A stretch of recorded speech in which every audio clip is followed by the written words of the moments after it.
Okay, thank you so much for joining today, Vipin. So in this meeting, we will particularly discuss your queries about German universities. You wanted to study data science in Germany, right? Right. So we will upload this on YouTube, Vipin. I hope you don't have any problem in that. No, sir. I don't Yeah, have. great. Yeah, yeah. Okay. Thanks, Vipin. So I have seen your Excel sheet that you have prepared. There are almost 16 universities. You have done a good, and I mean very nice homework, and I really appreciate that. Okay. However, I think with your profile, I'll also suggest you one or two universities. But for the audience, can you please quickly brief your profile? Like, what is your BTech branch and what is your CGPA from where you have done that? My I have done my graduation in computer science and engineering in 2021 Okay. and secured the CGPA of 8.3, and my Okay. university is RGPP University, which is in Bhopal, Madhya Okay. Pradesh. Excellent. Excellent Vipin thank you so much for your introduction अब मैं screen share करके तुम्हें information share करता हूँ ठीक है कहाँ पे Sure. हमें अप्लाई करना चाहिए कहाँ पे नहीं करना चाहिए तो I hope my screen is visible Yes, sir. okay let me do a little zoom as well okay so you have chosen these many universities for data science program okay we will have a look one by one and you're targeting winter intake right definitely you're Yes, targeting sir. winter intake yeah it's very nice because हमको एक साल तो चाहिए ही चाहिए homework करने के लिए enough time होने के लिए अगर तुम स्प्रिंग इनटेक ट्राई करते तो थोड़ा प्रॉब्लम होता तुम्हारे लिए तो बहुत अच्छा Definitely. किया तुमने विंटर इनटेक के लिए ट्राई किया है और देखो सबकी मोर और लेस डेडलाइंस तो सेम ही है आगे पीछे के आसपास ही ओवरलैप कर रही हैं काफी काफी चीजों की Almost March to June. Deadline right right तो तुमने आईएल्ट्स रिक्वायरमेंट मेंशन किया है और 6.5 आई गेस एक बेसिक आईएल्ट्स रिक्वायरमेंट है हर जगह पे right Common. Right right I think 5.5 भी है बट मुझे लगता है 6.5 तो स्कोर कर ही लेना चाहिए हर एक को मिनिमम है ये ट्रांसक्रिप्ट तुम्हारे पास है ऑलरेडी जीपीए जर्मन स्केल पे ओके तो जीपीए तुम इंडियन स्केल से कन्वर्ट करके जर्मन स्केल में करना पड़ेगा ठीक है तो आई थिंक ये तुमने कर लिया है या बाकी है कन्वर्ट करना Sir, actually, I already did, and I secured 1.76 or 78 something in German very GPA. Nice very nice क्योंकि वहां पे जितना कम है उतना अच्छा होता है जनरली तो Yes, sir. Yes, sir. Right right तो बहुत अच्छी चीज है ये तो ठीक है तुमने ये ऑलरेडी कर लिया तो आई थिंक तुम सब में एलिजिबल हो आई थिंक इसमें नहीं हो एलिजिबल बाकी तो सब में ही हो right Yes, sir.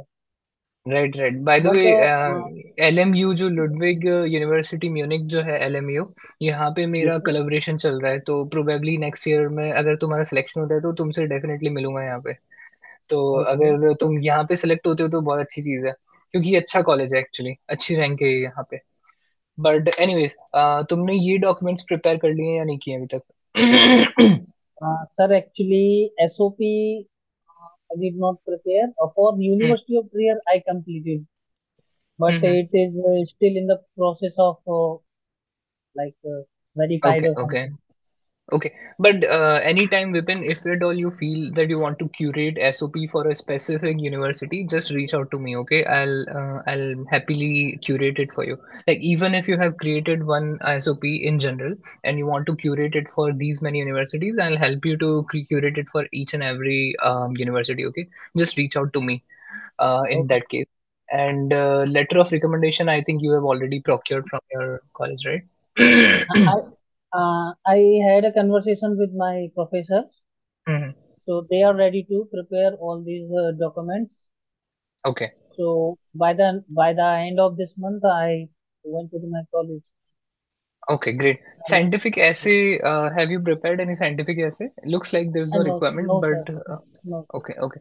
But anyway, for scientific essay also, you can reach out to me. We can prepare a 2 or 3 page research paper on the basis of your topic, and maybe you can submit it as scientific essay, okay? Actually, sir, I had a query about scientific essay. That what all the university required kind of scientific essay? Is there any university in this list which require the scientific essay? I don't think so. These 14 universities will ask a scientific essay, but for example, Technical University Munich, each and every branch in Definitely. TUM asked for scientific essay, right? So had it Yes. been TUM was in your list, we could have agreed to prepare a scientific essay for you. Okay, but looks like there's no requirement so far. But if at all you strike to a requirement of scientific essay, feel free to reach me as well. I'll prepare it Okay. for you. Okay. I mean, we can Yes. discuss together and prepare a scientific essay in a sense. Okay. Sure. Okay. Then we have these universities. Okay, so let's quickly discuss each and every university. Okay. So you have given priority on these universities, right? So for example, for the first priority, I think you have given these universities as first priority, right? uh, Yes, sir. okay. I don't know what you have personally considered as first and second priority according to your needs, but at least let me tell you the overall picture in at least in Europe how people see these universities. Okay, so my suggestion is like for data science and for medical related data science, Potsdam is very nice university. So maybe if at all you are interested in handling medical data, और अगर तुम्हें लगता है कि bioinformatics और data science को overlap करके तुम्हें चलना है, तो पोर्ट्सडैम एक अच्छा यूनिवर्सिटी हो सकता है, ठीक है। फिर Okay. LMU Ludwig university Munich तो बहुत अच्छा है, तो यहाँ पे तुम्हारी फर्स्ट प्रायोरिटी होनी ही चाहिए, मतलब यहाँ पे तो अप्लाई करना ही चाहिए तुम्हें, ठीक है। फिर ट्रायर यूनिवर्सिटी तुम्हारी मिडिल वाली होनी चाहिए सेकंड प्रायोरिटी के हिसाब से। सार्लैंड यूनिवर्सिटी तुम्हारी फॉर श्योर फर्स्ट प्रायोरिटी होनी चाहिए, बट ये आई गेस प्राइवेट यूनिवर्सिटी है, तुमने चेक किया है? No, मुझे sir. जहाँ तक हाँ, मुझे जहाँ तक याद है ये प्राइवेट यूनिवर्सिटी है, तो एक बार चेक कर लेना, ठीक है। Okay, sir. हाँ। ये इसका नाम क्या है पूरा? सर एक्चुअली इसका पूरा नाम सर यही आ रहा था sir, Hof university of applied science. Okay okay. तो इसके बारे में मुझे एट प्रेजेंट आइडिया नहीं है, बट हम इसको डिस्कस कर लेंगे। अगर तुम्हें लगता है कि इसकी प्रायोरिटी डिसाइड नहीं हो रही है, तो हम इसको डिस्कस कर लेंगे, ठीक है। ठीक है, ये तो बहुत अच्छा है, Frankfurt university of applied science, ये तो बहुत अच्छा है, तो ये भी तुम्हारी फर्स्ट प्रायोरिटी होनी चाहिए। इसको तुम सेकंड प्रायोरिटी में डाल दो। फुल्डा फुल्डा शायद प्राइवेट कॉलेज है जर्मनी में, तो ये भी एक बार चेक करना, ठीक है, ये प्राइवेट है या पब्लिक है। फुल्डा जहाँ तक मुझे याद है प्राइवेट कॉलेज है, ठीक है। ओके। फिर TU डामस्टार्ट तुम्हारी सेकंड प्रायोरिटी, ठीक है। आई वुड से कि फर्स्ट प्रायोरिटी रख सकते हो TU डामस्टार्ट को, बट वहाँ पे यूजुअली सिलेक्शन होना थोड़ा डिफिकल्ट होता है, तो तुम इसको थोड़ा बैलेंस करके चलो कि ट्रेड ऑफ मैनेज हो जाए, मतलब तुम ऐसा रखो कि फर्स्ट प्रायोरिटी में ऐसी कॉलेजेस भी होनी चाहिए जो अच्छी भी हैं और तुम अप्लाई करो और तुम्हारा सिलेक्शन हो जाए, ठीक है। तो इस तरीके से तुम्हें एक्चुअली आगे बढ़ना एक्चुअली सर है। मैंने जो प्रायोरिटी इनको दिया है यूनिवर्सिटीज को on on the behalf of, मुझे मैनेजमेंट पर्सपेक्टिव में स्टडी करना है डेटा साइंस का। Right right right that's why. Right right. अच्छा है। अगर तुमने होमवर्क किया है तो काफी अच्छी चीज है उस अकॉर्डिंग, बट मैं तुम्हें ओवरऑल ओवरऑल कैंपस और ओवरऑल यूनिवर्सिटी की इमेज कैसी है रेस्ट ऑफ द वर्ल्ड में, उसके अकॉर्डिंग तुम्हें समझाने की ट्राई करो, ठीक है।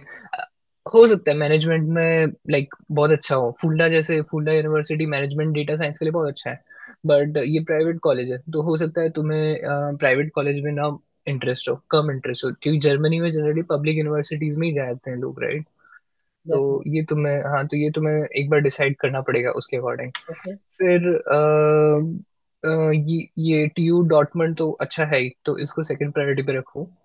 फिर पोर्ट्सडैम के बारे में तो तुम्हें मैं बता चुका हूँ, गुटिंजन भी अच्छा है, आई थिंक तुम्हें ये फर्स्ट प्रायोरिटी पे रखना चाहिए, और हैम्बर्ग को भी फर्स्ट प्रायोरिटी पे रखना चाहिए। इसका मुझे आइडिया नहीं है, और new Uloom university I think private college है, तो एक बार इसको भी चेक कर लेना, ठीक है। ओके। ये प्राइवेट है या पब्लिक है? अगर पब्लिक है तो डेफिनेटली गो हेड, और अगर प्राइवेट है तो थोड़ा सोचना कि फीस कितनी लगने वाली है और कितनी नहीं लगने वाली, ठीक है। Actually sir I already go through all of this university. Most of the university are public university only. Okay okay. Yes yes definitely, I mean मुझे जिसमें डाउट है वो मैं तुम्हें बता रहा हूँ, फुल्डा का मुझे डाउट है, और ये न्यू उल्म का डाउट है, तो आई थिंक एक बार चेक कर लोगे तो अच्छा है। और श्योर श्योर। कुलोन तो हाँ, कुलोन तो है ही बहुत अच्छा कॉलेज है, तो ये फर्स्ट प्रायोरिटी में रह जाए तो अच्छा है। तो इसकी रिकॉर्डिंग मैं तुम्हें भी दूंगा, सो दैट तुम्हें बाद में एनालिसिस करने के भी काम आए। और ये तुमने बहुत अच्छा होमवर्क किया है, तो आई रियली अप्रिशिएट इट। और मुझे लगता है कि इसी को एक बेस मान के तुम आगे कंसिडर करो, और यहाँ पे एक और कॉलम बना दो कि तुमने डॉक्यूमेंट रिक्वायरमेंट की चेकलिस्ट प्रिपेयर कर लिया नहीं कर ली हर एक कॉलेज की, क्योंकि इन सब की अपनी अपनी एक चेकलिस्ट होगी डॉक्यूमेंट रिक्वायर्ड डॉक्यूमेंट्स की, राइट? तो एक अपना एक कॉलम और बना लो कि रिक्वायर्ड डॉक्यूमेंट चेकलिस्ट, ठीक है?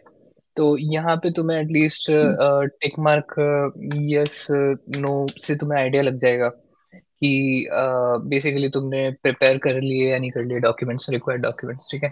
तो ये तुम्हारे पास एक अपना खुद का एक डेटाबेस बन जाएगा, ठीक है?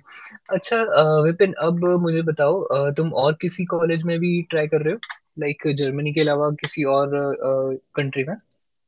Yes, sir. For Italy also. Okay okay. तो इटली के लिए हम हो एक ट्राई करेंगे, एक ऐसी शीट तुम इटली के लिए बना दो, और मैं तुम्हें कुछ टेम्पलेट्स भेजता हूँ इस टाइप की शीट्स के, ठीक है? तो जिन बच्चों ने पहले इटली में अप्लाई किया हुआ है ना, उनका डेटा मैं तुम्हें भेजता हूँ।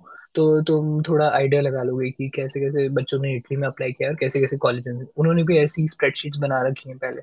तो तुम्हें यूजफुल होगी वो उससे प्रिपेयर करने का, ठीक है? और फिर हम वापस डिस्कस करेंगे कि कहाँ पे तुम अप्लाई करोगे और कहाँ पे नहीं करोगे। ठीक है विपिन? Okay, sir. या ओके, और कुछ क्वेश्चंस हैं तुम्हारे विपिन? सर, एक यूनिवर्सिटी और है जिसके लिए मैं थोड़ा इंटरेस्टेड हूँ। Don't know whether get in or not. University of Luxembourg, that oh is the okay only okay. University in Luxembourg. Right right, और वो तो बहुत डिफिकल्ट है। आई मीन वहाँ पे एक तो देखो फीस भी नहीं है वहाँ पे, बट प्रॉब्लम ये है कि मेरिट लिस्ट बहुत अच्छी जाती है, और सबसे अच्छी चीज़ ये है कि लक्समबर्ग सबसे high like high quality of life वाली कंट्री में आता है। मतलब लक्समबर्ग में अर्निंग भी ज़्यादा करते हैं लोग, और है भी बहुत कॉस्टली कंट्री मतलब लक्समबर्ग। तो आई थिंक तुम्हें ट्राई करना चाहिए, बट वो बहुत मुझे लगता है बहुत डिफिकल्ट है, क्योंकि वो ऑलरेडी मतलब मेरिट लिस्ट के बेसिस पे ही वो लोग सिलेक्ट करते हैं। तो लेट्स सी, लक्समबर्ग के लिए अगर ट्राई करना है तो कर सकते हैं। पहले इटली और जर्मनी के लिए डिस्कस कर लेते हैं, ठीक है विपिन? Definitely sir. हाँ हाँ। ओके। Okay okay. और साथ में हाँ, मैं जो यूनिवर्सिटी का नाम तुम्हें बोल रहा था उसका नाम है यूनिवर्सिटी ऑफ पेडरबॉर्न, ठीक है? तो यूनिवर्सिटी ऑफ पेडरबॉर्न के बारे में जरूर देखना, वो आई थिंक तुम्हें इजीली सेलेक्ट भी हो जाओगे। और वो मैथमेटिकल डेटा साइंस के लिए बहुत अच्छा है। आई नो तुम बिजनेस से रिलेटेड डेटा साइंस पढ़ना चाहते हो, बिजनेस एनालिटिक्स और ये सब, बट मैथमेटिक्स और कोर डेटा साइंस अगर तुम्हें पढ़ना है ना, तो वो यूनिवर्सिटी बहुत अच्छा है। उसके बाद तुम पीएचडी के लिए भी ट्राई कर सकते हो वहां से पढ़ने के बाद, ठीक है? ओके। ठीक है Vipin, thank you so much for joining then. Bye bye. Bye sir, thank you. या थैंक यू।